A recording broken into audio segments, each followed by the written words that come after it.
among the 11 regions set to move to the red zone on Tuesday. Businesses there have been getting by with curbside pickup or delivery. There will be limits on capacity, but business owners say they're eager to reopen their doors.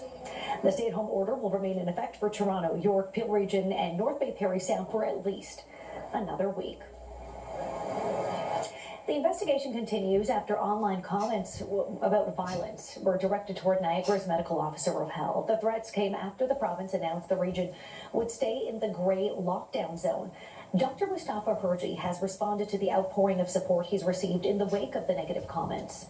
Dr. Herji tweeted, "Thanks to everyone for their words of support, including the hashtag We Stand With Dr. Herji. I'm deeply humbled by the volume and breadth of support. More importantly, I'm gratified that so many are speaking up against violent language. Such discourse corrodes our unity. Likewise, let's not reject those who oppose my position because a few went too far. Civil debate on how best to manage the pandemic is necessary to improve our response, but also to build shared understanding of the chosen approach. We could be calm and civil, but still disagree." I understand their frustration, but everyone's in it together.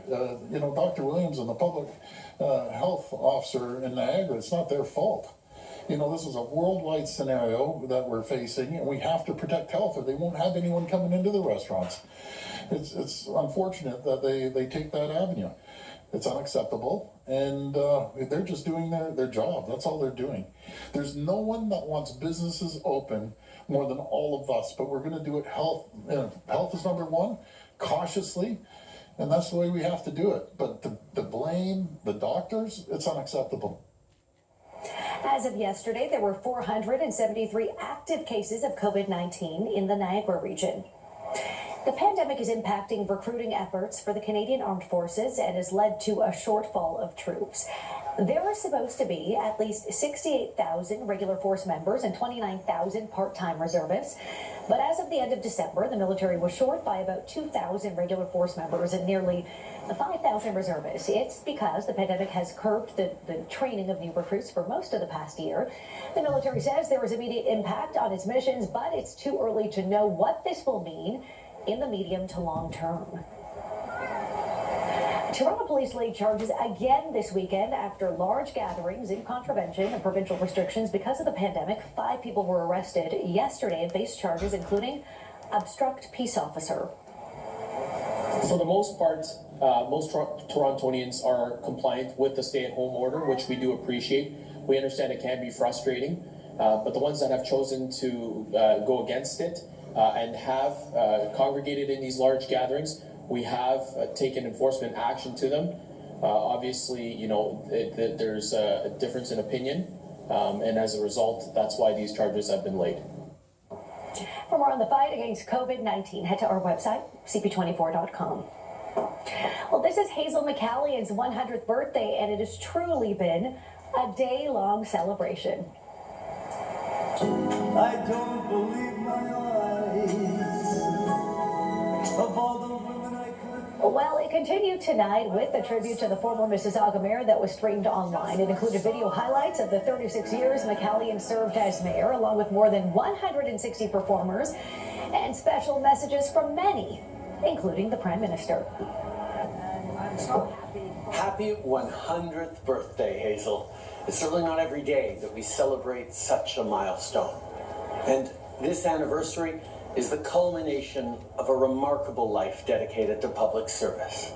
Throughout your career, you've had many roles: mayor, businesswoman, chancellor, dedicated volunteer. But one thing that has never changed is that you're always working for and with the people in your community. Hazel, thank you for all your contributions to Mississauga, to Ontario, and to our country. Encore une fois, joyeux anniversaire. What a day. McCallion's day was filled with many well-wishers dropping by her home. They dropped off cards, balloons, flowers, and gifts, and some were lucky enough to get a photo with the former mayor. CP24 spoke with McCallion about turning 100, living through the COVID-19 pandemic, and what you could maybe call retirement. Since I retired in 2014, I'm on a number of boards, and all our meetings now are by Zoom, and I contribute the organizations that want me to support them in the city. I've done a lot of videos in my backyard this year for worthy causes in Mississauga. And so I'm very happy to be involved and that they want me involved, etc. So I contribute whatever I can. And Premier Doug Ford was one of many who stopped by McCallion's home today to deliver his birthday greetings in person. I think the icon of Canada, there'll be no one like Hazel ever again. She's going to last another 100 years. And I said, she gave me this shirt on her 100th. And there you go. I'm supposed to be giving her the roses. But, you know, I love her. She's a mentor. And she's taught me so much. And she's always there for everyone. They'll never, ever have another person like Hazel McCallion.